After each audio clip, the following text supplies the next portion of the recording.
Hello everyone! For today's vlog, samahan nyo naman kami sa aming gala. Hulaan nyo kung saan kami pupunta. Char, pupunta lang naman kami sa park. Kasama ko nga pala ang napakaganda kong bestie. Siya muna ang mami ng aking baby for today.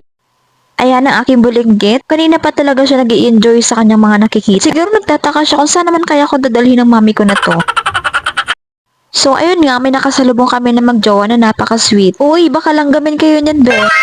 Ito nga po pala yung Jacksville dito sa Semirara Island. Kung nakikita nyo po is napakahaba po siya at marami pong tindahan dyan. Kaya sa may mga gusto dyan, pumunta na kayo at bumili. At baka naman, bilhan nyo rin kami. At sa mga oras na yan ay nakatulog na ang baby ko. Nasanay na talaga siya na kapag nasa gala natutulog. At ayun nga, napadaan ang service ng mga trabahante. Ito talaga yung service ng mga trabahante dito sa Semirara. Walang bus pero may ganito. O diba, napaka-aesthetic. Napakalaking tulong talaga to ng sasakyan sa kanila. Hatid sundo ba naman talaga?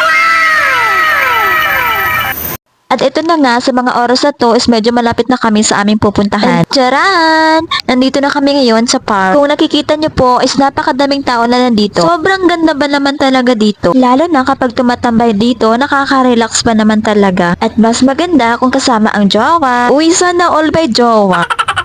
Naabutan pala namin ng mga kabataan na nagpa-practice ng sayaw. Talaga namang napakagaling nila.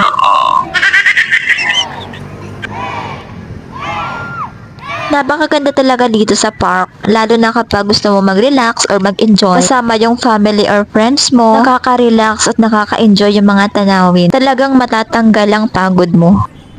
At yun nga, ng mga oras na to ay naabutan kami ng ulan. Mabuti na nga lang, malapit na kami sa aming bahay. Kaya nakisilong muna kami dito sa lutuhan. Ay nako naman talaga, naabutan pa kami ng ulan sa daan. Mabuti na nga lang at may masisilungan dito sa lutuhan. So guys, hanggang dito na muna. Thank you for watching. Bye!